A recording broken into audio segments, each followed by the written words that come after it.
ਇੱਕ ਅਦੁੱਤੀ ਗੁਰੂ ਨਾਨਕ ਦੇਵਾ। ਓੰਕਾਰ ਗੁਰ ਅੰਗਦ ਅਭੇਵਾ। ਸਤਨਾਮ ਗੁਰ ਅਮਰ ਪਿਆਰੇ। ਕਰਤਾ ਰਾਮਦਾਸ ਗੁਰ ਵਾਰੇ। ਪੁਰਖ ਸ੍ਰੀ ਅਰਜਨ ਸੁਖ ਦਾਨੀ। ਨਿਰਭਉ ਹਰਿ ਗੋਬਿੰਦ ਗੁਣ ਖਾਨੀ। ਨਿਰਵੈਰ ਗੁਰੂ ਹੈ ਸ੍ਰੀ ਹਰਿ ਰਾਏ। ਅਕਾਲ ਮੂਰਤ ਹਰਿ ਕ੍ਰਿਸ਼ਨ ਧਿਆਏ। ਅਜੂਨੀ ਤੇਗ ਬਹਾਦਰ ਰਾਈ। ਸੈਭੰ ਗੁਰ ਦਸਮੇਸ਼ ਸਹਾਈ। ਗੁਰ ਪ੍ਰਸਾਦ ਗੁਰੂ ਗ੍ਰੰਥ ਗਿਆਨਾ। ਵਾਹਿਗੁਰੂ ਬੰਦਨ ਭਗਵਾਨਾ। ਜੇਤਾ ਜਿਉ ਪਿੰਡ ਸਭ ਤੇਰਾ। ਤੂੰ ਅੰਤਰ ਜਾਮੀ ਪੁਰਖ ਭਗਵਾਨ। ਦਾਸਨ ਦਾਸ ਕਹੈ ਜਨ ਨਾਨਕ। ਜਿਹਾ ਤੂੰ ਕਰਾਏ ਤੇਹਾ ਹਉ ਕਰੀ ਵਖਿਆਨ। ਮੂਕ ਉਚਰੈ ਸ਼ਾਸਤਰ ਖਟ। ਪਿੰਗ ਗਿਰਨ ਚੜ ਜਾਏ। ਅੰਧ ਲਖੈ ਬਦਰੋ ਸੁਣੈ। ਜੋ ਕਾਲ ਕਿਰਪਾ ਕਰਾਏ। ਕਹਾਂ ਬੁੱਧ ਪ੍ਰਭ ਤੁਛ ਹਮਾਰੀ। ਬਰਨ ਸਕੈ ਮਹਿਮਾ ਜੋ ਤਿਹਾਰੀ। ਹਮ ਨਾ ਸਕਤ ਕਰ ਸਿਫਤ ਤੁਮਾਰੀ। ਆਪ ਲਿਹੋ ਤੁਮ ਕਥਾ ਸੁਧਾਰੀ। ਦਸਾਂ ਪਾਤਸ਼ਾਹੀਆਂ ਦੀ ਆਤਮਕ ਜਾਗਦੀ ਜੋਤ। ਗਿਆਨ ਸਰੂਪ ਸ਼ਬਦਾਵਤਾਰ। ਪ੍ਰਗਟ ਗੁਰਾਂ ਕੀ ਦੇਹ ਪ੍ਰਤੱਖ ਸਤਿਗੁਰੂ। ਸ੍ਰੀ ਗੁਰੂ ਗ੍ਰੰਥ ਸਾਹਿਬ ਜੀ ਮਹਾਰਾਜ ਜੀ ਦੀ ਪਾਵਨ ਹਜ਼ੂਰੀ ਵਿਖੇ ਸ੍ਰੀ ਹਰਿ ਕ੍ਰਿਸ਼ਨ ਧਿਆਈਐ। ਜਿਸ ਡਿਠੈ ਸਭ ਦੁਖ ਜਾਏ। ਧੰਨ ਧੰਨ ਸਤਿਗੁਰੂ ਸ੍ਰੀ ਗੁਰੂ ਹਰਿ ਕ੍ਰਿਸ਼ਨ ਸਾਹਿਬ ਜੀ ਮਹਾਰਾਜ ਜੀ ਦੇ ਪਾਵਨ ਸੱਚਖੰਡ ਦਰਬਾਰ ਗੁਰਦੁਆਰਾ ਬੰਗਲਾ ਸਾਹਿਬ ਵਿਖੇ ਹਾਜ਼ਰੀਆਂ ਭਰਦੇ ਹੋਏ ਸਾਰੇ ਸੰਸਾਰ ਅੰਦਰ ਦੇਸ਼ ਵਿਦੇਸ਼ਾਂ ਵਿੱਚ ਗੁਰੂ ਕੇ ਸਿੱਖ ਗੁਰੂ ਕੀਆਂ ਸੰਗਤਾਂ ਗੁਰ ਸ਼ਬਦ ਗੁਰਬਾਣੀ ਗੁਰ ਸ਼ਬਦ ਦੀ ਵਿਚਾਰ ਦੇ ਨਾਲ ਜੁੜਦੇ ਹੋਏ ਫਤਿਹ ਬੁਲਾਈਏ। ਵਾਹਿਗੁਰੂ ਜੀ ਕਾ ਖਾਲਸਾ ਵਾਹਿਗੁਰੂ ਜੀ ਕੀ ਫਤਿਹ। ਹੁਣੇ ਆਪ ਜੀ ਨੇ ਸਤਿਕਾਰਯੋਗ ਹੈਡ ਗ੍ਰੰਥੀ ਗਿਆਨੀ ਹਰਨਾਮ ਸਿੰਘ ਜੀ ਉਹਨਾਂ ਦੀ ਰਚਨਾ ਤੋਂ ਸ਼ਬਦ ਦੀਆਂ ਅਖੀਰਲੀਆਂ 2 ਪੌੜੀਆਂ ਸਰਵਣ ਕੀਤੀਆਂ। 2 ਪੌੜੀਆਂ ਦੀ ਵਿਆਖਿਆ ਆਪਾਂ ਕੱਲ ਸਰਵਣ ਕੀਤੀ ਹੈ। ਤੀਸਰੇ ਪਾਤਸ਼ਾਹ ਪੱਲੇ ਅਮਰਦਾਸ ਗੁਣ ਤੇਰੇ तेरी उपमा तोहे बन आवे। तीसरे गुरु नानक गुरु अमरदास साहिब जी महाराज ने बहुत वड्डे महान परोपकार कीते। सतगुरु नानक देव साहिब जी महाराज आप निरंकार आकार धार के इस संसार अंदर आए। तपत माहे ਠਾਂਡ ਵਰਤਾਈ, ਆਨੰਦ ਭਇਆ ਦੁੱਖ ਨਾਠੇ ਪਾਈ। ਤਪਦੇ ਸੜਦੇ ਬਲਦੇ ਸੰਸਾਰ ਦੇ ਲੋਕਾਂ ਦੇ ਅੰਦਰ ਆਤਮਿਕ ਸ਼ਾਂਤੀ ਠੰਡ ਵਰਤਾ ਦਿੱਤੀ। ਸਤਿਗੁਰੂ ਜੀ ਦਾ ਦੀਦਾਰ ਹੀ ਐਸਾ, ਗੁਰੂ ਨਾਨਕ ਜਿਨ ਸੁਣਿਆ ਪੇਖਿਆ, से फिर गरबास ना भरिया। जिन्हां ने उन्हां दा जस सुनिया, उन्हां दे दर्शन कीते। प्रतख दर्शन, सरवण दर्शन, गुरु दी वडियाई, गुरु दा जस सुनना, ये भी सरवण दर्शन हैं। जिस तरह भी कोई गुरु दे नाल जुड़िया, दोबारा उसनों माता दे गर्भ दा दुख नहीं चलना पिया। जन्म मरण वड्डा विछोड़ा, बिन सह जग सुभाए। जन्म ते मरण दा ये बहुत वड्डा दुख है। इस तो वड्डा होर कोई दुख नहीं। एक दुख राम राय काटो मेरा, अगन दहै अर गर्भ बसेरा। गुरु नानक देव दा जिन्हां ने जस सुनिया, जिन्हां ने प्रतख दर्शन कीते, सरवण दर्शन कीते, शब्द रूप प्रतख सतगुरु श्री गुरु ग्रंथ साहिब महाराज दे दर्शन कीते,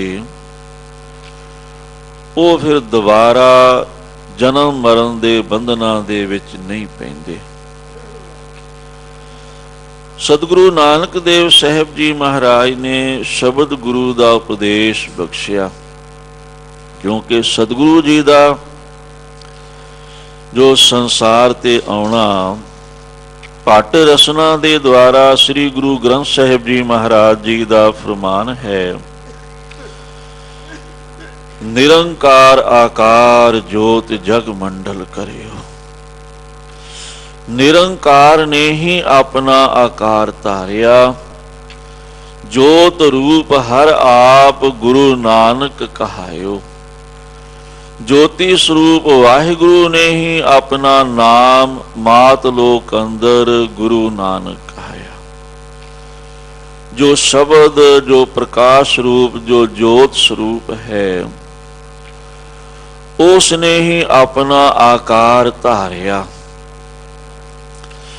भाई गुरदास जी होर स्पष्ट करते हैं, रोम रोम कोट ब्रह्मंड को निवास जास, मानस अवतार धार दर्श दिखाए हैं। जिस अकाल पुरख वाहिगुरु दे रोम रोम दे विच करोड़ां ब्रह्मंडां दा निवास है, उसने मनुख अवतार धार के गुरु नानक रूप हो के संसार नूं दर्शन बख्शिया है। अकाल पुरख वाहिगुरु दा रूप ना रेख ना रंग किछ, त्रिह गुण ते प्रभ भिन्न, वो तिन्ना गुणा तो रहत है।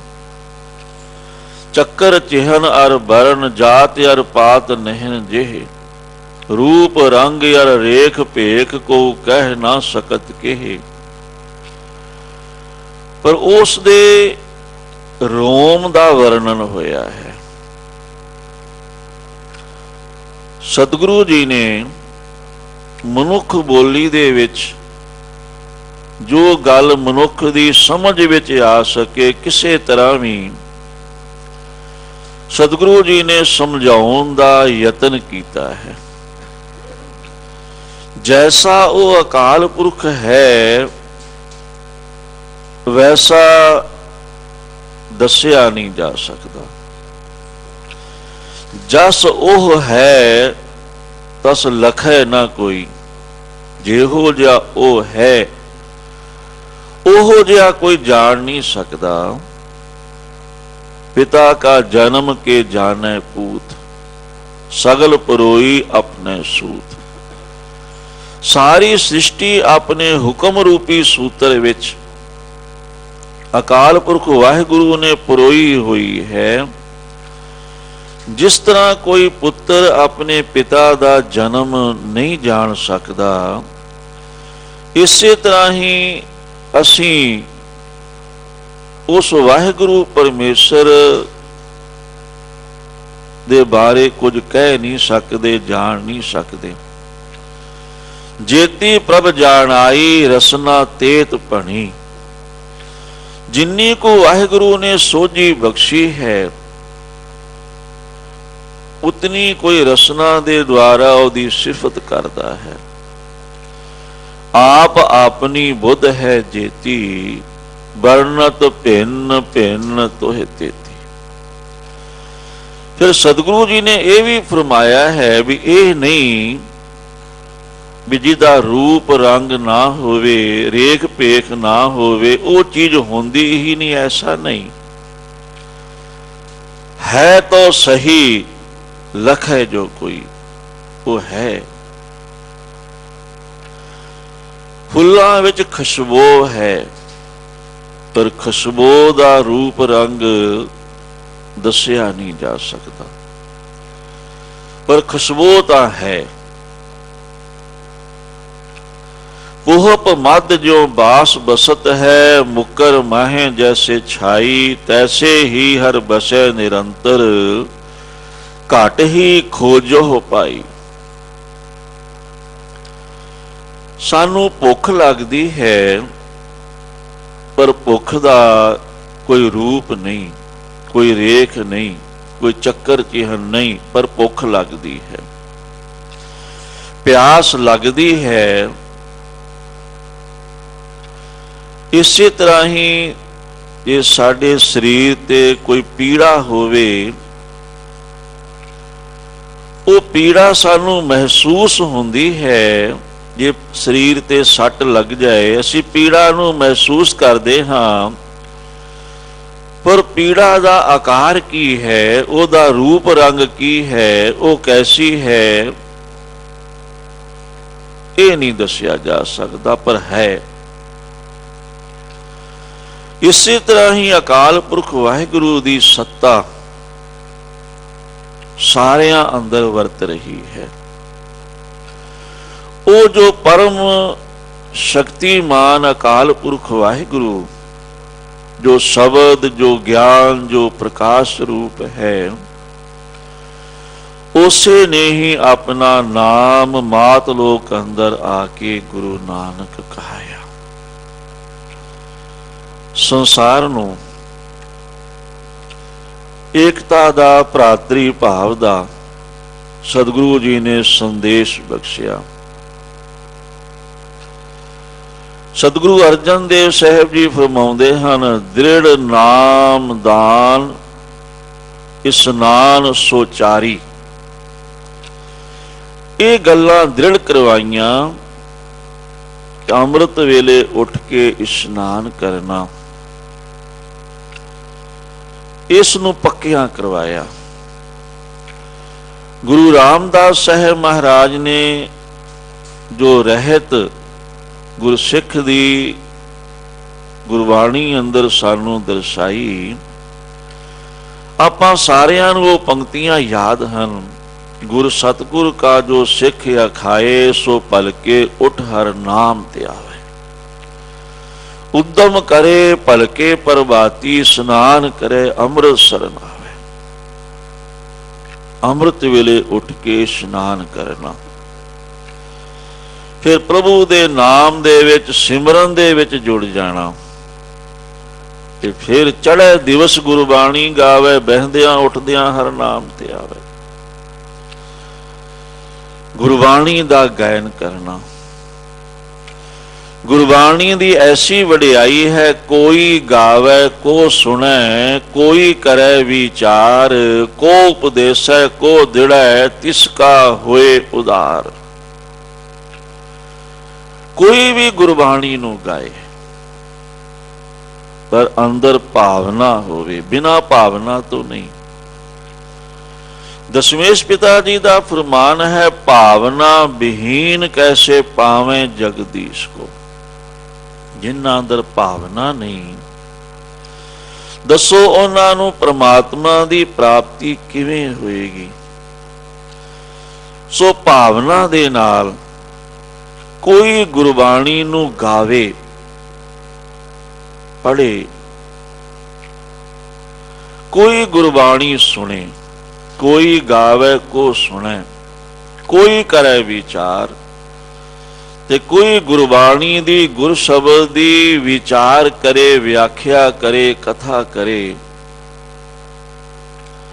ਤੇ ਸਤਿਗੁਰੂ ਜੀ ਨੇ ਫਰਮਾਇਆ ਵੀ ਹੈ, ਸਭ ਤੇ ਉਪਰ ਗੁਰ ਸ਼ਬਦ ਵਿਚਾਰ, ਹੋਰ ਕਥਨੀ ਬਦੋ ਨਾ ਸਗਲ ਛਾਰ। ਨੀਕੀ ਜੀ ਕੀ ਹਰ ਕਥਾ ਉੱਤਮ, ਆਨ ਸਗਲ ਰਸ ਫੀਕੀ। ਮਨੁੱਖ ਨੂੰ ਸ੍ਰੇਸ਼ਟ ਕਰਨ ਵਾਲੀ, ਉੱਤਮ ਬਣਾਉਣ ਵਾਲੀ ਇੱਕੋ ਇੱਕ ਗੁਰ ਸ਼ਬਦ ਦੀ ਵਿਚਾਰ ਕਥਾ ਹੈ। ਜੇ ਕਥਾ ਦਾ ਅੱਖਰੀ ਅਰਥ ਕਰਨਾ ਹੋਵੇ, ਇੱਕ ਅੱਖਰਾ ਅਰਥ ਕੋਸ਼ ਅਨੁਸਾਰ ਕਾ ਦਾ ਅਰਥ ਸੁਖ ਹੈ, ਥਾ ਦਾ ਅਰਥ ਥਾਂ ਹੈ। ਜੋ ਸੁਖਾਂ ਦਾ ਥਾਂ, ਜੋ ਆਤਮਕ ਅਡੋਲਤਾ, ਆਤਮਕ ਆਨੰਦ, ਉਹ ਪਰਮ ਸੁਖ ਜੋ ਇੱਕ ਵਾਰ ਪ੍ਰਾਪਤ ਹੋ ਜਾਏ, ਦੁਬਾਰਾ ਫਿਰ ਘਟਦਾ ਨਹੀਂ। ਉਹ ਵੱਧਦਾ ਤਾਂ ਜਾਂਦਾ ਹੈ ਪਰ ਘਟਦਾ ਨਹੀਂ। ਉਹ ਹੈ ਤੁਰਿਆ ਅਵਸਥਾ। ਤੀਨ ਵਿਆਪੈ ਜਗਤ ਕੋ, ਤੁਰਿਆ ਪਾਵੇ ਕੋਏ। ਨਾਨਕ ਸੰਤ ਨਿਰਮਲ ਭਏ, ਜਿਨ ਮਨ ਵਸਿਆ ਸੋਏ। ਕਥਾ ਐਸਾ ਪਰਮ ਸੁਖ ਪ੍ਰਾਪਤ ਕਰਾ ਦੇਣ ਵਾਲੀ ਹੈ। ਗੁਰ ਸ਼ਬਦ ਦੀ ਵਿਚਾਰ ਕਥਾ ਦੇ ਦੁਆਰਾ ਹੀ ਸੋਝੀ ਆਉਂਦੀ ਹੈ। ਜਿਨ੍ਹਾਂ ਨੂੰ ਗੁਰ ਸ਼ਬਦ ਦੀ ਵਿਚਾਰ ਪ੍ਰਾਪਤ ਨਹੀਂ ਹੁੰਦੀ, ਕਥਾ ਸੁਣਨ ਨੂੰ ਪ੍ਰਾਪਤ ਨਹੀਂ ਹੁੰਦੀ, ਨਹੀਂ ਸੁਣ ਸਕਦੇ, ਉਹਨਾਂ ਨੂੰ ਬਾਕੀ ਤਾਂ ਕੀ ਆਪਣੇ ਮਨ ਦੀ ਖਸਲਤ ਦਾ ਵੀ ਪਤਾ ਨਹੀਂ ਹੁੰਦਾ ਵੀ ਮਨ ਕੀ ਹੈ, ਮਨ ਦਾ ਟਿਕਣਾ ਕੀ ਹੁੰਦਾ ਹੈ, ਮਨ ਦਾ ਦੌੜਨਾ ਕੀ ਹੁੰਦਾ ਹੈ। ਇਹ ਨਹੀਂ ਉਹਨਾਂ ਦੀ ਗੱਲ ਸਮਝ ਵਿੱਚ ਆਉਂਦੀ।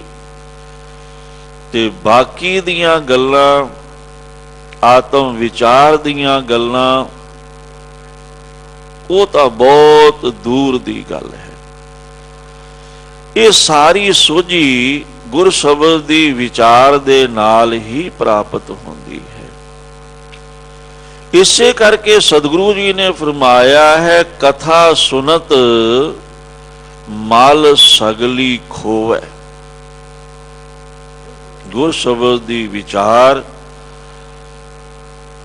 ਕਥਾ ਸੁਣਦਿਆਂ ਜਨਮਾਂ ਜਨਮਾਂਤਰਾਂ ਦੀ ਸਾਡੀ ਮਨ ਦੀ ਮੈਲ ਲੈ ਜਾਂਦੀ ਹੈ। ਗੁਰ ਇਤਿਹਾਸ ਦੀ ਕਥਾ ਸੁਣਨ ਦੇ ਨਾਲ ਸਤਿਗੁਰੂ ਉੱਪਰ ਸਾਡਾ ਵਿਸ਼ਵਾਸ, ਸਾਡੀ ਸਰਧਾ, ਦ੍ਰਿੜਤਾ ਪ੍ਰਪੱਕ ਹੁੰਦੀ ਹੈ। ਗੁਰੂ ਦੀ ਮਹਿਮਾ, ਗੁਰੂ ਦੀ ਵਡਿਆਈ ਦਾ ਪਤਾ ਗੁਰ ਇਤਿਹਾਸ ਦੇ ਦੁਆਰਾ ਲੱਗਦਾ ਹੈ। ਤੇ ਗੁਰ ਸ਼ਬਦ ਦੀ ਵਿਚਾਰ ਸਾਨੂੰ ਆਤਮਕ, ਰੂਹਾਨੀ ਉੱਚੇ ਮੰਡਲਾਂ ਦੀ ਸੋਝੀ ਕਰਾ ਦਿੰਦੀ ਹੈ। ਉੱਥੇ ਪਹੁੰਚਣਾ ਕਿਵੇਂ ਹੈ, ਪਹੁੰਚ ਕੇ ਉਹ ਆਨੰਦ ਨੂੰ, ਉਹ ਪਰਮ ਸੁੱਖ ਨੂੰ ਮਾਨਣਾ ਕਿਵੇਂ ਹੈ, ਉਹ ਕਿਵੇਂ ਮਾਣਿਆ ਜਾ ਸਕਦਾ ਹੈ, ਉੱਥੇ ਕਿਵੇਂ ਪਹੁੰਚਿਆ ਜਾ ਸਕਦਾ ਹੈ, ਇਹ ਸਾਰੀ ਸੋਝੀ ਸਾਨੂੰ ਗੁਰਬਾਣੀ ਦੇ ਦੁਆਰਾ ਪ੍ਰਾਪਤ ਹੁੰਦੀ ਹੈ।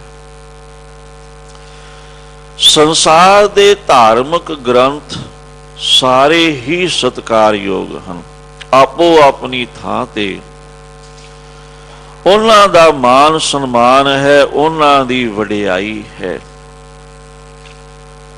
ਆਕਾਸ਼ ਵਿੱਚ ਤਾਰਿਆਂ ਦੀ ਵੀ ਚਮਕ ਹੈ, ਉਹਨਾਂ ਦੀ ਵੀ ਕੀਮਤ ਹੈ, ਪਰ ਸੂਰਜ ਦੀ ਵਡਿਆਈ ਬਹੁਤ ਵੱਡੀ। ਜਦੋਂ ਸੂਰਜ ਚੜ੍ਹ ਜਾਵੇ, ਤਾਰਿਆਂ ਦੀ ਰੋਸ਼ਨੀ ਦਿਖਾਈ ਨਹੀਂ ਦਿੰਦੀ। ਰਹਿੰਦੇ ਤਾਰੇ ਆਕਾਸ਼ ਵਿੱਚ ਹੀ, ਉਹ ਜਾਂਦੇ ਕਿਤੇ ਨਹੀਂ, ਪਰ ਸੂਰਜ ਦੀ ਰੋਸ਼ਨੀ ਇਤਨੀ ਤੇਜ਼ ਹੈ ਕਿ ਤਾਰਿਆਂ ਦਾ ਪ੍ਰਕਾਸ਼ ਦਿਖਾਈ ਹੀ ਨਹੀਂ ਦਿੰਦਾ। ਜੋ ਗੁਰਬਾਣੀ ਦਾ ਗਿਆਨ, ਉਹ ਸੂਰਜ ਦੇ ਵਾਂਗ ਗਿਆਨ ਹੈ।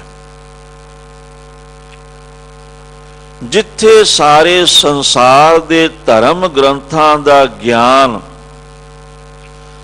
ਸਮਾਪਤ ਹੋ ਜਾਂਦਾ ਹੈ, ਗੁਰਬਾਣੀ ਦਾ ਗਿਆਨ ਉੱਥੋਂ ਆਰੰਭ ਹੁੰਦਾ ਹੈ। ਹੁਣ ਇਹਦਾ ਪ੍ਰਮਾਣ ਅਸੀਂ ਜੇ ਦੂਸਰੇ ਧਰਮ ਗ੍ਰੰਥਾਂ ਵਿੱਚੋਂ ਲੈ ਲਈਏ ਤੇ ਕਿਸੇ ਨੂੰ ਇਤਰਾਜ਼ ਨਹੀਂ ਹੋਏਗਾ, ਕਿਉਂਕਿ ਉਹਨਾਂ ਦੇ ਧਰਮ ਗ੍ਰੰਥ ਹੀ ਇਹ ਕਹਿ ਰਹੇ ਹਨ, ਤ੍ਰੈਗੁਣ ਵਿਸ਼ਿਆ ਵੇਦਾ। ਜੋ ਚਾਰ ਵੇਦ ਹਨ, ਉਹ ਕੇਵਲ ਤਿੰਨਾਂ ਗੁਣਾਂ ਦੀ ਹੀ ਗੱਲ ਕਰਦੇ ਹਨ। ਗੀਤਾ ਦੇ 2 ਅਧਿਆਇ ਦੇ ਵਿੱਚ ਉਹ ਇਹ ਗੱਲ ਕਹਿ ਰਹੇ ਹਨ ਵੀ ਸਿਰਫ ਤਿੰਨਾਂ ਗੁਣਾਂ ਦੀ ਗੱਲ ਚਾਰ ਵੇਦਾਂ ਦੇ ਵਿੱਚ ਹੈ, ਸਾਰੇ ਧਰਮ ਗ੍ਰੰਥਾਂ ਵਿੱਚ ਕੇਵਲ 3 ਗੁਣਾਂ ਦੀ। ਉਹ 3 ਗੁਣ ਮਾਇਆ ਦੇ ਹਨ, ਰਜੋ ਗੁਣ, ਤਮੋ ਗੁਣ ਤੇ ਸਤੋ ਗੁਣ। ਇਹ ਸਾਡੇ ਸਰੀਰ ਵਿੱਚ ਹਮੇਸ਼ਾ ਵਰਤਦੇ ਰਹਿੰਦੇ ਹਨ, ਪਰ ਕਿਸੇ ਦੇ ਵਿੱਚ ਕੋਈ ਗੁਣ ਵੱਧ ਹੁੰਦਾ ਹੈ, ਉਹਦਾ ਪ੍ਰਭਾਵ ਉਸ ਤੇ ਜ਼ਿਆਦਾ ਹੋਏਗਾ।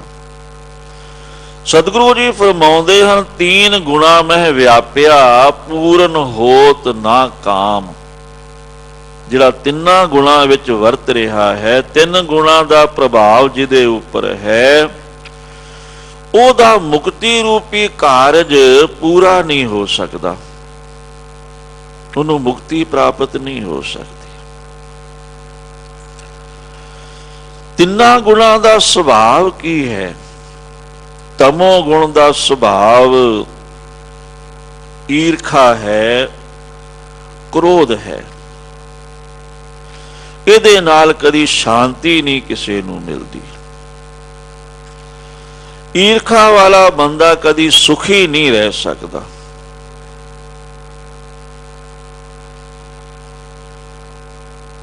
ਤੇ ਰਜੋ ਗੁਣ ਦਾ ਸੁਭਾਅ ਹੈ ਸੰਸਾਰਕ ਪਦਾਰਥਾਂ ਦੇ ਵਿੱਚ ਖਚਤ ਰਹਿਣਾ, ਵਿਕਾਰਾਂ ਦੇ ਵੱਲ ਜ਼ਿਆਦਾ ਰੁਚੀ ਹੋਣੀ, ਇਹ ਸੁਭਾਅ ਰਜੋ ਗੁਣ ਦਾ ਹੈ। ਪਦਵੀ ਦਾ ਮਾਣ ਹੋਣਾ, ਇੱਛਾ ਹੋਣੀ। ਤੇ ਸਤੋ ਗੁਣ ਦਾ ਸੁਭਾਅ ਤਾਂ ਬਹੁਤ ਚੰਗਾ ਹੈ, ਪਰ ਉਹਦੇ ਚ ਦੋਸ਼ ਵੀ ਹੈ ਇੱਕ ਬਹੁਤ ਵੱਡਾ। ਜਦੋਂ ਸਾਡੇ ਤੇ ਸਤੋ ਗੁਣ ਦਾ ਅਸਰ ਜ਼ਿਆਦਾ ਹੋਏਗਾ, ਉਦੋਂ ਸਾਡਾ ਮਨ ਕਰੇਗਾ ਸੰਗਤ ਵਿੱਚ ਜਾਈਏ, ਪੁੰਨ ਕਰਮ ਚੰਗੇ ਕੰਮ ਕਰੀਏ, ਸੰਗਤ ਕਰੀਏ। ਇਹ ਚੰਗੀ ਪ੍ਰੇਰਣਾ ਦਿੰਦਾ ਹੈ ਸਤੋ ਗੁਣ। ਪਰ ਜੇ ਪੂਰਨ ਗੁਰੂ ਦੀ ਸ਼ਰਨ ਪ੍ਰਾਪਤ ਨਾ ਹੋਵੇ, ਜੇ ਗੁਰੂ ਗ੍ਰੰਥ ਸਾਹਿਬ ਨੂੰ ਆਪਣਾ ਗੁਰੂ ਨਾ ਧਾਰਿਆ ਹੋਵੇ, ਖੰਡੇ ਬਾਟੇ ਦਾ ਅੰਮ੍ਰਿਤ ਛਕ ਕੇ, ਤੇ ਫਿਰ ਸਤੋ ਗੁਣ ਕੀ ਕਰੇਗਾ? ਚੰਗੇ ਗੁਣਾਂ ਦਾ ਹੰਕਾਰ ਪੈਦਾ ਕਰ ਦੇਵੇਗਾ ਅੰਦਰ। ਇਹ ਔਗੁਣ ਹੈ ਬਹੁਤ ਵੱਡਾ ਸਤੋ ਗੁਣ ਵਿੱਚ। ਅੰਦਰ ਹੰਕਾਰ ਪੈਦਾ ਹੋਣ ਦੇ ਨਾਲ ਫਿਰ ਸਾਰੇ ਹੀ ਪੁੰਨ ਕਰਮਾਂ ਦਾ ਜੋ ਫਲ ਹੈ ਉਹ ਨਸ਼ਟ ਹੋ ਜਾਂਦਾ ਹੈ। ਇਹ ਤਿੰਨ ਗੁਣ ਹਰ ਮਨੁੱਖ ਦੇ ਉੱਪਰ ਵਰਤਦੇ ਰਹਿੰਦੇ ਹਨ। ਕਦੀ ਕੋਈ ਘਟ ਗਿਆ, ਕਦੀ ਕੋਈ ਵੱਧ ਗਿਆ। ਕਿਸੇ ਦਾ ਸੁਭਾਅ ਕਿਸੇ ਤਿੰਨਾਂ ਚੋਂ ਜ਼ਿਆਦਾ ਪ੍ਰਭਾਵਸ਼ਾਲੀ ਹੁੰਦਾ ਹੈ। ਕੋਈ ਜ਼ਿਆਦਾ ਤਮੋ ਗੁਣੀ, ਸਤੋ ਗੁਣੀ ਘੱਟ, ਕੋਈ ਜ਼ਿਆਦਾ ਰਜੋ ਗੁਣੀ, ਕੋਈ ਜ਼ਿਆਦਾ ਸਤੋ ਗੁਣੀ। ਇਹ ਬਦਲਦੇ ਰਹਿੰਦੇ ਹਨ। ਇਹਨਾਂ ਦਾ ਸੁਭਾਅ ਚੇਂਜ ਹੁੰਦਾ ਰਹਿੰਦਾ ਹੈ, ਕਿਉਂਕਿ ਪੰਜ ਤੱਤਾਂ ਦਾ ਸਾਡਾ ਸਰੀਰ ਹੈ ਤੇ ਤਿੰਨ ਗੁਣਾਂ ਦਾ ਪ੍ਰਭਾਵ ਹੈ। ਇਸ ਕਰਕੇ ਤਿੰਨਾਂ ਗੁਣਾਂ ਵਿੱਚ ਜਿਹੜਾ ਹੈ ਉਸ ਨੂੰ ਪਰਮਾਤਮਾ ਦੀ ਪ੍ਰਾਪਤੀ ਨਹੀਂ ਹੋ ਸਕਦੀ, ਮੁਕਤੀ ਨਹੀਂ ਮਿਲ ਸਕਦੀ। ਗੁਰਬਾਣੀ ਦਾ ਗਿਆਨ ਸੂਰਜ ਵਾਂਗ ਗਿਆਨ ਹੈ। ਜਿਉਂ ਕਰ ਸੂਰਜ ਨਿਕਲਿਆ, ਤਾਰੇ ਛਪੇ, ਅੰਧੇਰ ਪਲੋਆ। ਗੁਰਬਾਣੀ ਦੇ ਗਿਆਨ ਦੇ ਤੁੱਲ ਕੋਈ ਵੀ ਗਿਆਨ ਨਹੀਂ। ਗੁਰਬਾਣੀ ਦਾ ਗਿਆਨ ਨਿਤ ਨਵਾਂ ਹੈ, ਸਦਾ ਹੀ ਸੱਤ ਹੈ। ਸੱਚ ਪੁਰਾਣਾ ਨਾ ਥੀਐ, ਨਾਮ ਨਾ ਮੈਲਾ ਹੋਏ। ਸੋ ਕੋਈ ਗਾਵੇ ਕੋ ਸੁਣੈ, ਕੋਈ ਕਰੈ ਵਿਚਾਰ। ਕੋਈ ਵਿਚਾਰ ਕਰੇ ਸ਼ਬਦ ਦੀ। ਕੋ ਉਪਦੇਸੈ ਕੋ ਦਿੜੈ, ਤਿਸ ਕਾ ਹੋਏ ਉਧਾਰ। ਕੋਈ ਗੁਰਬਾਣੀ ਦਾ, ਗੁਰ ਸ਼ਬਦ ਦੀ ਵਿਚਾਰ, ਵਿਆਖਿਆ, ਉਪਦੇਸ਼ ਦੇਵੇ, ਸਿੱਖਿਆ ਦੇਵੇ, ਵਿਚਾਰ ਕਰੇ। ਕੋਈ ਉਸ ਸਿੱਖਿਆ ਨੂੰ, ਗੁਰ ਸ਼ਬਦ ਦੀ ਵਿਚਾਰ ਨੂੰ ਦ੍ਰਿੜ ਕਰੇ, ਪੱਕਿਆਂ ਕਰ ਲਵੇ ਆਪਦੇ ਅੰਦਰ, ਉਸ ਮਾਰਗ ਤੇ ਚੱਲ ਪਵੇ। ਕਿਸੇ ਤਰ੍ਹਾਂ ਵੀ ਕੋਈ ਗੁਰਬਾਣੀ ਦੇ ਨਾਲ ਜੁੜੇ, ਗੁਰਬਾਣੀ ਉਹਦਾ ਉਧਾਰ ਕਰ ਦੇਵੇਗੀ। ਵਾਹੋ ਵਾਹੋ ਬਾਣੀ ਨਿਰੰਕਾਰ ਹੈ, ਤਿਸ ਜੇਵਡ ਅਵਰ ਨਾ ਕੋਏ। ਗੁਰਬਾਣੀ ਆਪ ਨਿਰੰਕਾਰ ਹੈ, ਆਪ ਸਾਰੀਆਂ ਤਾਕਤਾਂ ਦੀ ਮਾਲਕ ਹੈ। ਪ੍ਰਕਾਸ਼ ਰੂਪ ਹੈ, ਗਿਆਨ ਸਰੂਪ ਹੈ, ਆਪ ਨਿਰੰਕਾਰ ਹੈ। ਸੋ ਸਤਿਗੁਰੂ ਮਹਾਰਾਜ ਨੇ, ਗੁਰੂ ਨਾਨਕ ਦੇਵ ਸਾਹਿਬ ਮਹਾਰਾਜ ਨੇ ਸੋਝੀ ਦਿੱਤੀ, ਵਿਚਾਰ ਦ੍ਰਿੜ ਕਰਵਾਈ, ਗੁਰਬਾਣੀ ਦਾ ਉਚਾਰਨ ਕੀਤਾ। ਗੁਰਬਾਣੀ ਸਤਿਗੁਰੂ ਜੀ ਦੇ ਆਪਣੇ ਹਿਰਦੇ ਅੰਦਰ ਪ੍ਰਕਾਸ਼ਮਾਨ, ਸਤਿਗੁਰੂ ਜੀ ਦਾ ਆਪਣਾ ਅਨੁਭਵੀ ਗਿਆਨ, ਉਹ ਆਪ ਸਰੂਪ ਹਨ, ਉਹੀ ਉਹ ਸ਼ਬਦ ਰੂਪ ਹਨ, ਉਹ ਗਿਆਨ ਸਰੂਪ ਹਨ। ਉਹ ਗਿਆਨ ਹਿਰਦੇ ਅੰਦਰ ਗੁਰੂ ਨਾਨਕ ਦੇਵ ਸਾਹਿਬ ਮਹਾਰਾਜ ਦੇ ਪ੍ਰਕਾਸ਼ਮਾਨ, ਉਸ ਨੂੰ ਸਤਿਗੁਰੂ ਜੀ ਨੇ ਸੰਗੀਤਕ ਧੁਨਾਂ ਦੇ ਰਾਹੀਂ ਬੋਲ ਕੇ ਸੰਸਾਰ ਨੂੰ ਉਪਦੇਸ਼ ਦਿੱਤਾ। ਸਤਿਗੁਰੂ ਅੰਗਦ ਦੇਵ ਸਾਹਿਬ ਜੀ ਮਹਾਰਾਜ ਨੇ ਗੁਰਬਾਣੀ ਦੇ ਉਪਦੇਸ਼ ਦੇ ਨਾਲ ਨਾਲ ਰੂਹਾਨੀਅਤ ਦੀ ਤਰੱਕੀ ਦੇ ਨਾਲ, ਰੂਹਾਨੀਅਤ ਵਿੱਚ ਗੁਰਸਿੱਖ ਬਲਵਾਨ ਹੋਣ, ਉੱਚ ਅਵਸਥਾ, ਤੁਰੀਆ ਅਵਸਥਾ ਦੀ ਪਹੁੰਚ ਵਾਲੇ ਹੋਣ, ਇਹਦੇ ਨਾਲ ਸਰੀਰਕ ਤੌਰ ਤੇ ਵੀ ਗੁਰੂ ਕਾ ਸਿੱਖ ਤਾਕਤਵਰ ਹੋਵੇ, ਬਲਵਾਨ ਹੋਵੇ, ਰਿਸ਼ਟ ਪੁਸ਼ਟ ਹੋਵੇ, ਅਰੋਗ ਹੋਵੇ। ਉਹਦੇ ਵਾਸਤੇ ਸਤਿਗੁਰੂ ਜੀ ਨੇ ਮੱਲ ਅਖਾੜਿਆਂ ਦੀ ਵੀ ਰਚਨਾ ਕੀਤੀ। ਸਰੀਰ ਦੀ ਕਸਰਤ ਦੇ ਬਾਰੇ ਵੀ ਦੱਸਿਆ। ਮੱਲ ਅਖਾੜਿਆਂ ਦੁਆਰਾ ਆਪਣੀ ਕਿਰਤ ਕਰਨ ਦੇ ਨਾਲ ਸਰੀਰ ਦੀ ਕਸਰਤ ਵੀ ਹੁੰਦੀ ਹੈ ਤੇ ਕਿਰਤ ਵਿੱਚ ਵੀ ਸਫਲਤਾ ਮਿਲਦੀ ਹੈ। ਗੁਰੂ ਅਮਰਦਾਸ ਸਾਹਿਬ ਮਹਾਰਾਜ ਨੇ ਸਿੱਖੀ ਦੇ ਪ੍ਰਚਾਰ ਦੇ ਵਾਸਤੇ ਹਿੰਦੁਸਤਾਨ ਦੇ 22 ਸੂਬੇ 22 ਮੰਜੀਆਂ ਕਾਇਮ ਕੀਤੀਆਂ। ਵੱਡੇ ਕੇਂਦਰ, ਮੰਜੀ ਦਾ ਅਰਥ ਹੁੰਦਾ ਹੈ ਵੱਡੇ ਕੇਂਦਰ। ਪੰਗੂੜੇ ਜਾਂ ਪੀੜੇ ਦਾ ਅਰਥ ਹੁੰਦਾ ਹੈ ਛੋਟੇ ਕੇਂਦਰ। ਹਿੰਦੁਸਤਾਨ ਵਿੱਚ ਪ੍ਰਚਾਰ ਵਾਸਤੇ ਸਤਿਗੁਰੂ ਜੀ ਨੇ ਇਹ ਕੇਂਦਰ ਕਾਇਮ ਕੀਤੇ। ਬੌਲੀ ਦੀ ਰਚਨਾ ਕੀਤੀ। ਊਚ ਨੀਚ ਛੂਤ ਛਾਤ ਦਾ ਭੇਦ ਮਟਾਉਣ ਵਾਸਤੇ, ਭਿੱਟ ਨੂੰ ਖਤਮ ਕਰਨ ਦੇ ਵਾਸਤੇ ਬੌਲੀ ਦੀ ਰਚਨਾ। ਲੰਗਰ ਵਿੱਚ ਪੰਗਤ ਵਿੱਚ ਬੈਠ ਕੇ ਸਾਰਿਆਂ ਨੇ ਇਕੱਠਿਆਂ ਛਕਣਾ। ਇਸੇ ਕਰਕੇ ਸਤਿਗੁਰੂ ਜੀ ਨੇ ਇਹ ਬਖਸ਼ਾਂ ਕੀਤੀਆਂ। ਉੱਥੇ ਸਤਿਗੁਰੂ ਜੀ ਸੇਵਾ ਤੇ ਪ੍ਰਸੰਨ ਹੋ ਕੇ, ਜੋ ਸਮਰਪਿਤ ਹੋ ਕੇ ਭਾਵਨਾ ਦੇ ਨਾਲ ਸੇਵਾ ਕਰਨ ਵਾਲੇ, ਉਹਨਾਂ ਨੂੰ ਸਤਿਗੁਰੂ ਜੀ ਬਹਿਮ ਗਿਆਨ ਦੀ ਦਾਤ ਬਖਸ਼ਣ ਲੱਗਿਆਂ ਵੀ ਦੇਰ ਨਹੀਂ ਲਾਉਂਦੇ। ਇਹ ਵਡਿਆਈ ਕੇਵਲ ਤੇ ਕੇਵਲ ਸਤਿਗੁਰੂ ਵਿੱਚ ਹੈ। ਸਤਿਗੁਰੂ ਨਾਨਕ ਦੇਵ ਸਾਹਿਬ ਜੀ ਮਹਾਰਾਜ, ਸ੍ਰੀ ਗੁਰੂ ਗੋਬਿੰਦ ਸਿੰਘ ਸਾਹਿਬ ਜੀ ਮਹਾਰਾਜ, ਦਸੇ ਪਾਤਸ਼ਾਹੀਆਂ ਤੇ ਹੁਣ 10 ਪਾਤਸ਼ਾਹੀਆਂ ਦੀ ਆਤਮਕ ਜਾਗਦੀ ਜੋਤ, ਪ੍ਰਗਟ ਗੁਰਾਂ ਕੀ ਸਾਚੀ ਦੇਹ, ਪ੍ਰਤੱਖ ਸਤਿਗੁਰੂ ਸ੍ਰੀ ਗੁਰੂ ਗ੍ਰੰਥ ਸਾਹਿਬ ਮਹਾਰਾਜ ਵਿੱਚ ਇੱਕ ਤਾਕਤ ਹੈ। ਅੰਮ੍ਰਿਤ ਦ੍ਰਿਸ਼ਟ ਪੇਖੈ ਹੋਏ ਸੰਤ, ਮਿਹਰ ਦੀ ਨਿਗਾਹ ਦੇ ਨਾਲ ਤੱਕ ਕੇ ਹੀ ਬਹਿਮ ਗਿਆਨੀ ਬਣਾ ਦੇਣਾ, ਸੰਤ ਬਣਾ ਦੇਣਾ, ਇਹ ਸਤਿਗੁਰੂ ਦੀ ਵਡਿਆਈ ਹੈ।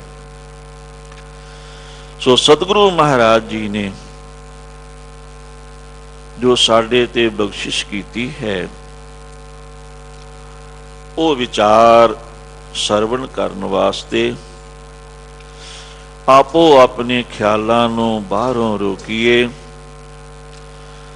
ਸਾਵਧਾਨ ਇਕਾਗਰ ਚੀਤ ਹੁੰਦੇ ਹੋਏ ਮਨ ਕਰਕੇ ਹਾਜ਼ਰੀਆਂ ਲਵਾਈਏ, ਰਸਨਾ ਕਰੀਏ ਪਵਿੱਤਰ। ਸਾਰੇ ਗੱਜ ਕੇ ਆਖੀਏ ਸਤਿਨਾਮ ਸ੍ਰੀ ਵਾਹਿਗੁਰੂ ਜੀ। ਫੇਰ ਆਖੀਏ ਸਤਿਨਾਮ ਸ੍ਰੀ ਵਾਹਿਗੁਰੂ ਜੀ। ਸਤਿਗੁਰੂ ਜੀ ਸ਼ਬਦ ਦੀ ਤੀਸਰੀ ਪੌੜੀ ਦੇ ਵਿੱਚ ਉਪਦੇਸ਼ ਬਖਸ਼ਿਸ਼ ਕਰਦੇ ਹਨ। ਸੱਚੀ ਬਾਣੀ ਸੱਚੇ ਗੁਣ ਗਾਵੇ ਹੈ, ਤਿਤ ਘਰ ਸੋਹਿਲਾ ਹੋਈ ਰਾਮ। ਗੁਰਬਾਣੀ ਸੱਚੀ ਹੈ। ਸੱਚ ਕਿਉਂਕਿ ਆਪ ਗੁਰਬਾਣੀ ਸੱਚੀ ਹੈ, ਸਤ ਸਰੂਪ ਹੈ। ਗੁਰਬਾਣੀ ਸਤ ਸਰੂਪ ਹੈ, ਗੁਰਬਾਣੀ ਬਣੀ ਹੈ। ਸਤਿਗੁਰ ਕੀ ਬਾਣੀ ਸਤ ਸਰੂਪ ਹੈ, ਗੁਰਬਾਣੀ ਬਣੀ ਹੈ। ਇਹ ਸੱਚੀ ਬਾਣੀ ਹੈ। ਜੋ ਤਿੰਨਾਂ ਗੁਣਾਂ ਦੀ ਗੱਲ ਕਰਨ ਵਾਲੀਆਂ ਬਾਣੀਆਂ ਹਨ, ਉਹ ਕੱਚੀਆਂ ਬਾਣੀਆਂ ਹਨ। ਜੋ ਤਿੰਨਾਂ ਗੁਣਾਂ ਤੋਂ ਉੱਪਰ ਦੀ ਗੱਲ ਕਰਨ ਵਾਲੀ ਹੈ, ਉਹ ਸੱਚੀ ਬਾਣੀ ਹੈ। ਤੇ ਸੱਚੀ ਬਾਣੀ ਦੇ ਦੁਆਰਾ ਸੱਚੇ ਵਾਹਿਗੁਰੂ ਦੇ ਗੁਣ ਗਾਈਏ ਤੇ ਹੋਏਗਾ ਕਿ ਗੁਣ ਗਾਵਤ ਤੇਰੀ ਉਤਰਸ ਮੈਲ, ਬਿਨ ਸੁਜਾਏ ਹਉਮੈ ਬਿਖ ਫੈਲ। ਗੁਣ ਗਾਉਂਦਿਆਂ ਹੋਇਆਂ ਜਨਮਾਂ ਜਨਮਾਂਤਰਾਂ ਦੀ ਇਸ ਮਨ ਨੂੰ ਲੱਗੀ ਹੋਈ ਮੈਲ ਲੈ ਜਾਵੇਗੀ।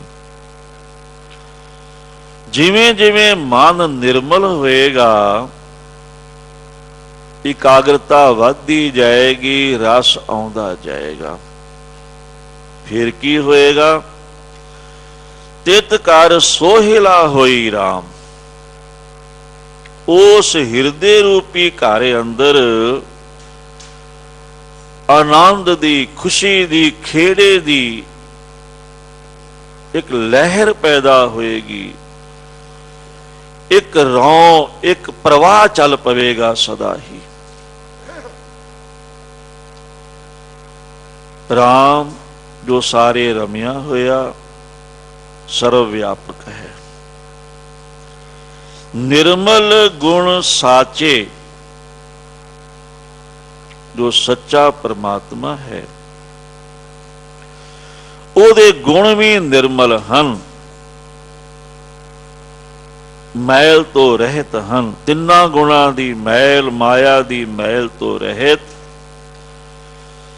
ਤਾਂ ਹੀ ਉਹ ਗੁਣ ਮਾਇਆ ਦੀ ਮੈਲ ਨੂੰ ਲਾਹ ਦਿੰਦੇ ਹਨ। ਸੱਚੇ ਗੁਣ ਹਨ, ਨਿਰਮਲ ਗੁਣ ਹਨ ਪਰਮਾਤਮਾ ਦੇ। ਤੇ ਉਹਦੇ ਗੁਣ ਉਚਾਰਨ ਦੇ ਨਾਲ ਤਨ ਮਨ ਸਾਚਾ, ਮਨ ਸਾਚਾ ਮੁਖ ਸਾਚਾ ਸੋਏ। ਆਵਰ ਨਾ ਪੇਖੈ ਏਕਸ ਬਿਨ ਕੋਏ, ਨਾਨਕ ਇਹ ਲੱਛਣ ਬ੍ਰਹਮ ਗਿਆਨੀ ਹੋਏ। ਮਨ ਸੱਚਾ ਹੋ ਜਾਂਦਾ ਹੈ, ਮਨ ਅੰਦਰ ਸਚਾਈ ਵਸ ਜਾਂਦੀ ਹੈ। ਉਹਦਾ ਜੋ ਸਰੀਰ ਹੈ ਇਹ ਵੀ ਸਫਲਾ ਹੋ ਜਾਂਦਾ ਹੈ। ਵਿੱਚ ਸਾਚਾ ਪੁਰਖ ਪ੍ਰਭ ਸੋਈ ਰਾਮ। ਉਹ ਸੱਚਾ ਪੁਰਖ ਪੂਰਨ ਪਰਮਾਤਮਾ, ਪੁਰਖਾ ਜੋ ਆਕਾਸ਼ ਵਾਂਗ ਸਾਰੇ ਵਿਆਪਕ ਹੈ। ਵਿਆਪਕ ਤਾਂ ਆਕਾਸ਼ ਵਾਂਗ ਹੈ, ਪਰ ਆਕਾਸ਼ ਜੜ ਹੈ, ਪਰਮਾਤਮਾ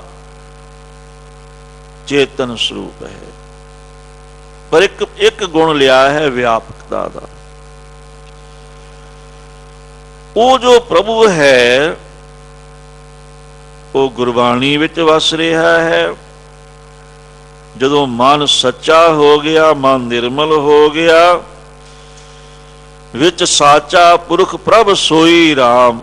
वो सच्चा पुरखो प्रभु रक्षक परमात्मा ते हिरदे अंदर साख्यातकार प्रगट हो जाता है। जिह ठाकुर को सुनत अगाध बोध, सो हृदय गुर दयो। वो गुरु बख्शिश करता है, वो गुरु दी वडियाई है। संसार दा धार्मिक इतिहास, धर्म ग्रंथ पढ़ लो, किसी विच भी ऐसी समर्था नहीं कि केवल मेहर दी निगाह दे नाल तक के भूमीए चोर वर्गिया नूं, सज्जन ठग वर्गिया नूं, देवलूत राखस वर्गिया नूं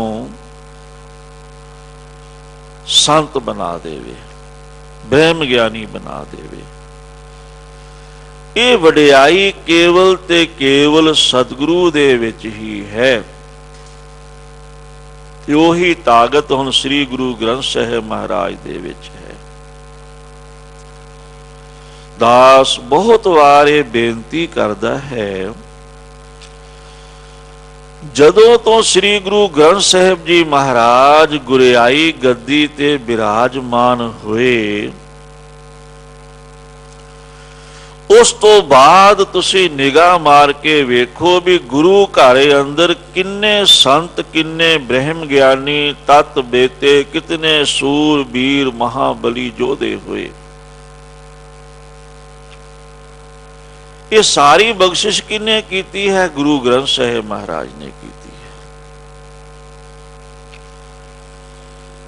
सो सतगुरु जी फरमाउंदे हन, सब सच वरतै सचो बोलै, जिहदे अंदर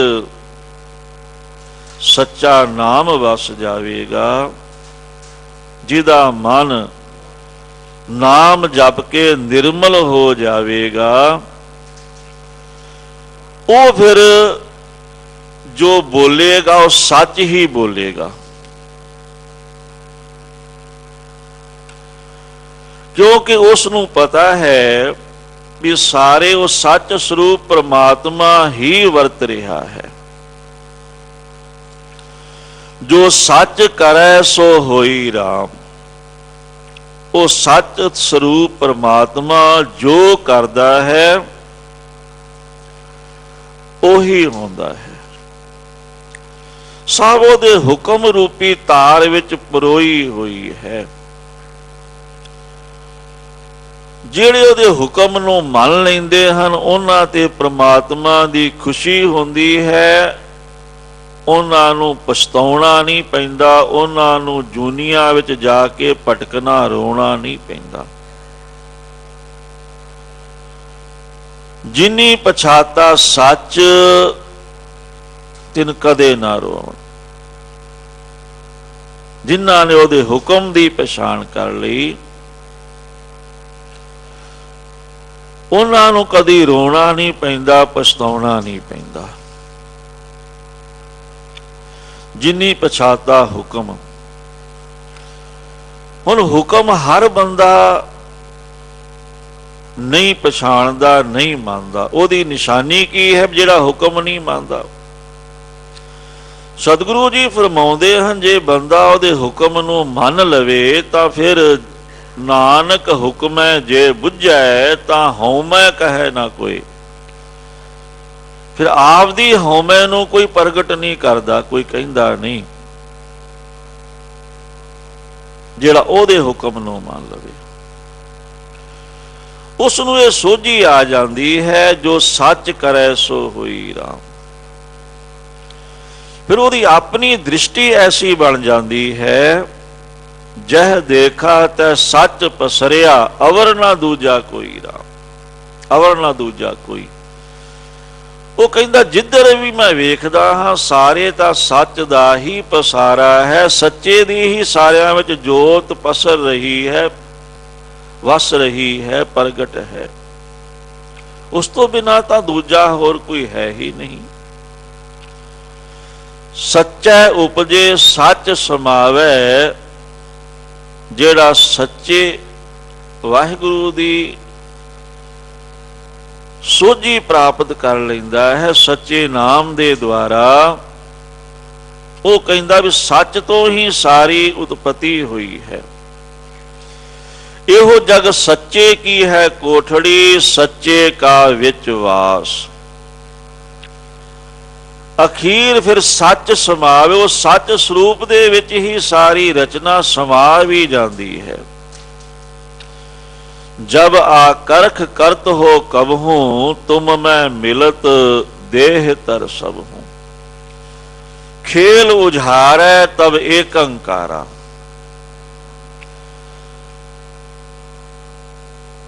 ਪਰ ਜਿਨ੍ਹਾਂ ਨੂੰ ਸੋਝੀ ਨਹੀਂ ਆਈ ਮਰ ਜਨਮੈ ਦੂਜਾ ਹੋਈ। ਜਿਨ੍ਹਾਂ ਅੰਦਰ ਦੁਐਤ ਹੈ ਉਹ ਫਿਰ ਜੰਮਦੇ ਮਰਦੇ ਰਹਿਣਗੇ। ਜਿੰਨਾ ਚਿਰ ਦੁਬਦਾ ਹੈ ਦੋ ਵਿਧਾ, ਕਦੇ ਹਾਂ ਕਦੇ ਨਾ, ਕਦੀ ਅੱਗੇ ਕਦੀ ਪਿੱਛੇ। ਜੇ ਇੱਕ ਵਿਖ ਅਗਾਹਾਂ ਧਰੇ ਤਾਂ 10 ਵਿਖਾਂ ਪਿਛਾਹਾਂ ਜਾਏ। ਦੁਬਦਾ ਵਿੱਚ ਬੈਰਾਗ ਨਾ ਹੋਵੀ, ਜਬਲਗ ਦੂਜੀ ਰਾਈ। ਦੁਐਤ ਹੈ, ਦੁਬਦਾ ਹੈ, ਉਹ ਜੰਮਦਾ ਮਰਦਾ ਰਹੇਗਾ। ਨਾਨਕ ਸਭ ਕਿਛ ਆਪੇ ਕਰਤਾ, ਆਪ ਕਰਾਵੇ ਸੋਈ। ਇਹ ਬ੍ਰਹਮ ਗਿਆਨੀ ਦੀ ਅਵਸਥਾ ਹੈ, ਇਹ ਗੁਰਸਿੱਖ ਦੀ ਅਵਸਥਾ ਹੈ, ਇਹ ਗੁਰਮੁਖ ਦੀ ਅਵਸਥਾ ਹੈ। ਉਹ ਇਹ ਗੱਲ ਸਮਝ ਗਿਆ ਹੈ ਕਿ ਸਾਰਾ ਕੁਝ ਪਰਮਾਤਮਾ ਦੇ ਹੁਕਮ ਦੇ ਵਿੱਚ ਵਰਤ ਰਿਹਾ ਹੈ। ਉਹ ਆਪ ਹੀ ਕਰਤਾ ਸਾਰਿਆਂ ਵਿੱਚ ਵਰਤ ਰਿਹਾ ਹੈ। ਆਪ ਕਰਾਵੇ ਸੋਈ। ਉਹ ਆਪ ਹੀ ਸਾਰਾ ਕੁਝ ਕਰਾਉਣ ਵਾਲਾ ਹੈ। ਜੇ ਅਸੀਂ ਹੁਣ ਇਹ ਗੱਲ ਆਪਣੇ ਤੇ ਘਟਾਈਏ ਅਸੀਂ ਭਟਕ ਜਾਵਾਂਗੇ। ਮੰਜ਼ਿਲ ਤੇ ਕੀ ਪਹੁੰਚਣਾ ਹੈ होर हेठां गिर जावांगे। भी वो सारा कोई तो ही करा रहा है, भी असी फिर माड़े कर्म सातों ही कराउंदा है। पर ये नहीं, ये साडे वास्ते नहीं है, ये जिन्हां नूं सच दी प्राप्ति हो गई उन्हां दे वास्ते है, उन्हां दी दृष्टि है। गुरबाणी विच हर तरह का उपदेश है, हर अवस्था वाले नूं सिक्ख्या है। गुरबाणी ब्रह्म ज्ञान की दात बख्शण वाली है, ते ब्रह्म ज्ञानी नूं भी उपदेश है गुरबाणी अंदर। सो समा नहीं कि व्याख्या करिए, अखरी अर्थ एक पौड़ी होर। सच्चे भगत सोहै दरबारे, सचो सच वखाणे राम। जिहड़े हमेशा सच ही बोलते हैं, जिन्हां दे अंदर सच है, उन्हां दे मूहों भी सच ही निकलता है। वो सच्चे भगत हैं जो प्रभु दे दरबार दे अंदर शोभते हैं। उन्हां दी शोभा जुग जुग हुई, कोई ना मेटन हारा। इत्थे भी उन्हां दी शोभा है, परलोक अंदर भी उन्हां दी शोभा नूं कोई मटा नहीं सकता। मनमुख लोकां ने भगतां दी शोभा नूं मटाउण दा यतन कीता। भगत कबीर नूं किन्ने तसीहे दिते, भगत नामदेव नाल की वर्ताव कीता। पर जिवें जिवें उन्हां ने शोभा नूं घटाउण दा यतन कीता, उन्हां दी शोभा होर वधदी गई ते शोभा घटाउण वालियां दी शोभा दा पता ही नहीं रहा भी उन्हां दा की होया। उन्हां दा नामो निशान ही नहीं रहा। भगतां दी शोभा नूं वडियाई नूं जो जर नहीं सकदे, जो मिटाउणा चाहुंदे हन, मिट गए दुनिया तो, उन्हां दा नाम निशान नहीं है। पर भगतां दी शोभा जुगा जुगांतरां तक वरत रही है। इत्थे भी प्रभु दे दरबार विच सोंदे, जिथे ओह जाए तिथे ओह सुरखरू, उस कै मोह डिठै पापी सब तरिया। घट अंतरे साची बाणी, साचो आप पछाणे राम। जिन्हां दे हिरदे घरे अंदर सच्ची बाणी वस गई, वो सच स्वरूप हो गए। उन्होंने अपने आप नूं पछाण लिया कि मैं कौन हाँ। उन्होंने आत्म तत्व नूं जान लिया। जिन्ने आत्म चीनिया परमात्म सोई। आप पछाणा है ता सच जाना है, साचे सोझी हुई। सच्चे नाम दे द्वारा, सच्ची गुरबाणी दे द्वारा उन्हां नूं सोझी प्राप्त हुई। उन्होंने अपने आप नूं पछाण लिया, ताही उन्होंने सच स्वरूप परमात्मा नूं आपदे अंदरों ही जान लिया। सच्चा शब्द सच्ची है शोभा, साचे ही सुख हुई। गुरु दा शब्द भी सच्चा है, गुरु दा ज्ञान भी सच्चा है। ते गुरु दे शब्द, गुरु दे ज्ञान दे द्वारा शोभा भी सच्ची होंदी है। ये सच्चे नाल जुड़ के ही परम सुख प्राप्त होंदा है। साच रते भगत एक रंगी, दूजा रंग ना कोई। जो भगत एक नाम रंग विच रंगे हुए हैं, सच्चे नाम दे रंग विच। जो द्वैत दा रंग, जो माया दा रंग, उन्हां नूं छू नहीं सकदा, पो नहीं सकदा। नानक जिसको मस्तक लिखिया, तिस सच प्राप्त हुई। जिन्हां दे मत्थे ते जिन मस्तक तुरहर लिखिया, तिना सतगुर मिलिया राम राजे। उन्हां नूं पूरे गुरु की प्राप्ति होंदी है। पूरब कर्म अंकुर जब प्रगटे, भेट्यो पुरख रसक बैरागी। मिट्यो अंधेर मिलत हर नानक, जन्म जन्म की सोई जागी। सतगुरु जी ने महान बख्शिश करके, ये सतगुरु की अपनी वडियाई है, वो आप ही बख्शिश करते हैं। अपने तखत श्री हरमंदर जी पटना साहिब सचखंड दरबार दा कुत्ता होने दा, कूकर होने दा मान दशमेश पिता ने बख्शिया है। ये सारी वडियाई सतगुरु जी दी है। गुरु ग्रंथ साहिब महाराज की वडियाई है। सतगुरु हरकृष्ण साहिब जी महाराज ने अपार बख्शिश करके अपने सचखंड दरबार अंदर आप हाजरी परवाई है। सतगुरु तो ऐसे समर्थ हैं, गूंगे तो भी गीता दे अर्थ कराने वाले हैं। मूर्खा नूं वो महान विद्वान ही ने बड़े बड़े विद्वानां दे नाल मुकाबला करा देंदे हैं। ऐसे समर्थ जिन्हां दे दर्शन करन दे नाल सारे रोग दुख मिट जाते हैं। श्री हर कृष्ण ते आई है, जिस डिठै सब दुख जाए, उन्होंने बख्शिश की है।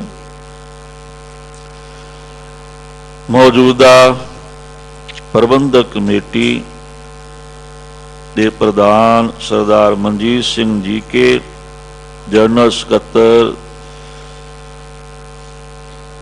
सिरसा जी, धर्म प्रचार दे चेयरमैन सरदार परमजीत सिंह जी राणा, इन्हां दे माने अंदर जो दशमेश पिता जी वास्ते प्यार है, सत्कार है, उसका सदका दास दे बहुत ही अजीज छोटे भरा सत्कारयोग सिंह साहेब ज्ञानी रणजीत सिंह जी हैड ग्रंथी गुरुद्वारा बंगला साहेब, उन्हां दे प्यार दा सदका आप संगतां दे दर्शन करन दा सुभाग प्राप्त होया। ज्ञानी हरनाम सिंह जी हैड ग्रंथी साहेब, बहुत प्यार वाली रूह है, सारियां दा प्यार है, सारियां दा दास वालों सत्कार धन्यवाद। सतगुरु जी दा तां धन्यवाद की कर सकते हाँ, सारी बख्शिश ही उन्हां दी है, सारियां वडियाइयां ही सतगुरु दियां हन। हम कूकर तेरे दरबार, पौं कह आ गए बदन पसार।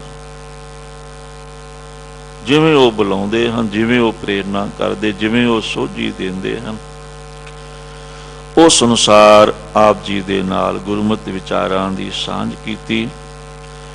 होइयां भुल्लां गलतियां दी खिमा बख्शनी। फतेह बुलाइए। वाहिगुरु जी का खालसा, वाहिगुरु